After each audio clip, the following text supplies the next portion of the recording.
She is mentally unfit to manage her own affairs, Your Honor. She is confused, erratic, and a danger to herself. My father didn't even blink as he lied to the judge. He wiped a fake tear, glancing at the relatives he'd invited to watch my humiliation. I didn't scream. I didn't object. I just checked my watch. 3 minutes. That was all the time he had left before his entire world imploded. Be honest. Have you ever had someone look you in the eye and lie about you to make themselves look like the victim?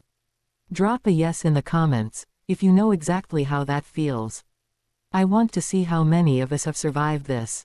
The courthouse air felt stale and dry, the kind that sits in your lungs and makes every breath feel like work, and the fluorescent lights made everyone look a little paler, a little harsher. Walter sat down, smoothing his tie like he'd just delivered a eulogy. The silence in the courtroom was heavy, thick with the judgment of the aunts and cousins he'd packed into the back rows. They were waiting for the breakdown. They were waiting for Ratty, the 29-year-old failure, the disappointment, the confused child to start screaming or begging for mercy. But I didn't move. I didn't blink. I just sat there breathing in the stale air of the probate court, letting the silence stretch until it became uncomfortable for everyone but me. Miss Ratty, Judge Morrison said, looking over her glasses. Your father has made some very serious allegations regarding your mental capacity and your handling of the estate. Do you have a response? Walter leaned forward, a predator smelling blood. He wanted the outburst. He needed me to prove him right by acting hysterical. That was the currency he traded in emotional chaos. If I screamed, he won. If I cried, he won. So, I gave him nothing. I stood up slowly, smoothing the front of my blazer. I didn't look at the gallery. I didn't look at the judge yet. I looked directly at Walter. I kept my face completely blank. Devoid of anger, fear, or sadness. In the world of psychology, they call this the gray rock method. You become a stone. You become uninteresting, unresponsive, and flat. You starve the narcissist of the emotional fuel they need to function. But Walter didn't know that I wasn't being silent because I was broken. I was being silent because I was recording. Even the smallest details mattered, because I had learned that people like him survive by controlling the narrative, and I was done letting him write mine. Miss Ratty, the judge prompted again. I'm listening, Your Honor. I said, my voice even and low. I'm just waiting for my father to finish listing his grievances. I wouldn't want to interrupt his performance. Walter's smirk faltered for a fraction of a second. He turned to his lawyer, Stephen, and whispered something. Stephen wasn't smirking. Stephen was sweating. He was tapping his pen against his legal pad. A nervous tick I'd noticed 3 months ago when I first started tracking their movements. Stephen knew something Walter didn't. He knew that paperwork leaves a trail. And he knew exactly which documents they had forged to get this hearing on the docket. I looked back at Walter. He was confident, arrogant, puffed up on the lie he'd been selling the family for years. That he was the long-suffering patriarch holding up a crumbling dynasty. And I was the leak in the hall. He thought he was about to sign a paper that would give him legal guardianship over me and access to the $5 million left in the estate. He thought he was minutes away from total control. I felt a cold, sharp clarity settle in my chest. It wasn't adrenaline. It was the feeling of a trap springing shut. He thought this silence was my surrender. He had no idea it was actually the sound of a scope locking onto a target. Proceed, I said, sitting back down. Let's hear the rest, Your Honor. Look at her lifestyle. Walter sneered, gesturing at me like I was a stain on the floor. She lives in a shoebox apartment in the worst part of town. She wears clothes from discount racks. She takes the bus because she can't afford a car. She has squandered every opportunity I gave her. I listened to him list my failures like items on a grocery list. But my mind drifted back to 2 years ago. I remember the day he came to my apartment unannounced. He'd looked around my 300-feet studio with a look of pure disgust. This is embarrassing, Ratty. He'd said, kicking a stack of books. I tell my friends, you're finding yourself, but we both know you're just failing. Then he'd driven away in a brand new Porsche Cayenne, a car I later learned he'd leased using my social security number. He didn't know that the shoe box was a choice. While he was buying $5,000 suits to impress people who hated him, I was building an invisible ledger. Every time he called me worthless, I transferred another $5,000 into an offshore investment account. Every time he mocked my boring data entry job, I was actually managing a $15 million portfolio for private equity firms. I wasn't broke. I was hoarding. I wasn't failing. I was buying. He thought I was taking the bus because I couldn't afford a Toyota. In reality, I was using my liquidity to purchase the distressed mortgage note on his precious country club membership. When he laughed at my thrift store blazer, I was finalizing the paperwork to acquire the shell company that held the lien on his office building. He saw a daughter who needed to be managed.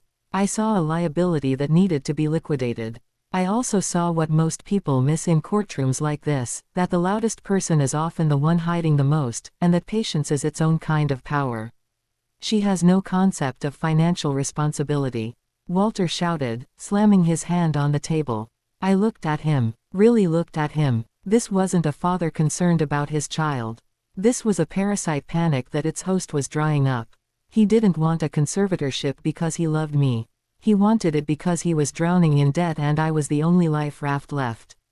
He needed legal control over my assets because he had already spent his own. He wasn't a parent. He was a predator. And that was why I felt zero guilt. If I were just a daughter, I might have hesitated. I might have tried to help him one last time. But I wasn't his daughter today. I was his creditor. And today wasn't a family reunion. It was a foreclosure. Is that all, Mr. Walter? Judge Morrison asked, her pen scratching loudly against her notepad. No, Walter said, a gleam entering his eye. He signaled to Stephen. We have proof of her incompetence. Irrefutable proof. Stephen stood up, his chair scraping against the floor like a warning shot. He didn't look at me. He walked to the bench and handed a thick stack of financial records to Judge Morrison. Your Honor, Stephen said, his voice trembling slightly. We are submitting evidence regarding the mismanagement of the trust fund established by the late grandmother, specifically the primary disbursement account. Walter couldn't wait for the lawyer to finish. He jumped in, pointing a shaking finger at me. She lost it, Judge. She lost $750,000 and didn't even notice. A collective gasp went through the courtroom. My aunts clutched their pearls. My cousins exchanged horrified glances. To them, $750,000 was a fortune. To Walter, it was the only thing standing between him and bankruptcy. Explain, Judge Morrison said, flipping through the pages.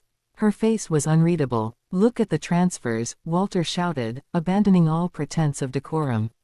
Over the last 24 months, huge sums have been wired out of that account. 50,000 here, 80,000 there. All to shell companies, all untraceable. And she did nothing. No police reports, no fraud alerts, nothing. He turned to the gallery, playing to his audience. My daughter is so mentally checked out, so disconnected from reality that she let a thief drain her inheritance dry. If we don't step in now, she will be on the street in 6 months. I watched him perform. It was masterful in a sick way. He was framing his own theft as my incompetence. He was banking on the fact that no sane person would let that kind of money vanish without screaming. Therefore, I must be insane. Therefore, he must take control. We are filing an emergency motion. Stephen added, wiping sweat from his upper lip. We request immediate freezing of all assets and the appointment of Walter as temporary conservator to stop the bleeding. Walter looked at me then. It wasn't a look of concern. It was a look of triumph. He thought he had cornered me. He thought the missing money was the smoking gun that would prove I was unfit. He didn't realize it was the bait. He was right about one thing. The money was gone. But he was wrong about the negligence. He assumed I was too stupid to check my balances. He assumed I was the same quiet girl he used to bully at the dinner table. Miss Ratty, Judge Morrison said, her voice grave. These records show a significant depletion of funds. Do you have an explanation for where this money went? The room went deadly silent. Walter leaned back, crossing his arms. He was ready for me to stutter. He was ready for me to cry and say I didn't know. He was ready to win. I stood up. I didn't look at my notes. I didn't look at my lawyer. I picked up a single blue folder I had placed on the table at the start of the hearing.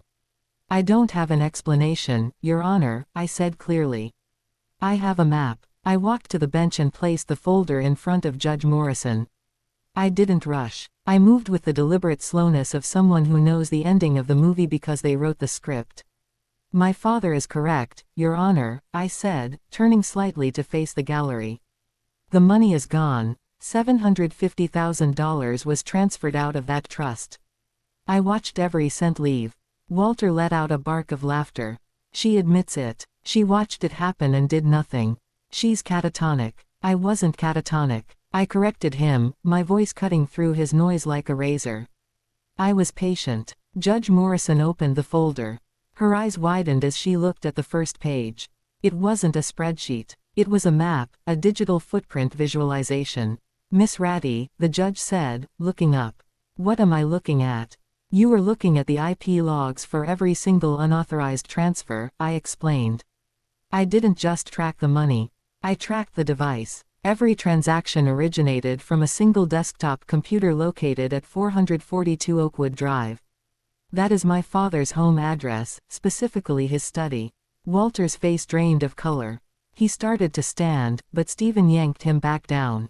That's hacked evidence. Walter sputtered. She fabricated it. And here, I continued, pointing to the next page, ignoring him completely, are the wire confirmations. You'll notice the funds weren't sent to random shell companies. They were sent to accounts held by Apex Consulting, a company registered in Nevis. I turned to Walter. A company you incorporated 3 years ago using your mistress's maiden name. The gallery erupted. My aunt gasped audibly. Walter looked like he'd been punched in the gut. He opened his mouth, but no sound came out. He realized too late that I hadn't been ignoring his theft. I had been documenting it. But why? Judge Morrison asked, silencing the room with a raised hand. If you knew he was stealing, Mr. Ratty, why didn't you freeze the account? Why let him take nearly $1 million? This was the moment. The honeypot strategy. Because of the law, Your Honor, I said. If I had stopped him at $50,000, it would have been a civil dispute, a family matter. He would have gotten a slap on the wrist and probation. He would have been back in my life in 6 months trying to steal again. I looked at Walter. I wanted him to understand the mechanics of his own destruction. I needed him to cross the line from petty theft to federal racketeering. I disabled the security alerts on purpose. I left the door unlocked. I waited until the total stolen amount exceeded $500,000 and the transfers crossed state lines. I leaned forward, resting my hands on the counsel table. That creates a pattern of interstate wire fraud sufficient to trigger a RICO case. The mandatory minimum sentence is 10 years in federal prison. No parole, no probation. Walter slumped in his chair.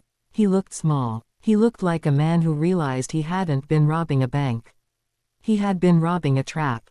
I didn't lose $750,000. Dad, I said, my voice cold and final. I spent it. That was the price of your prison sentence. And frankly, it was a bargain.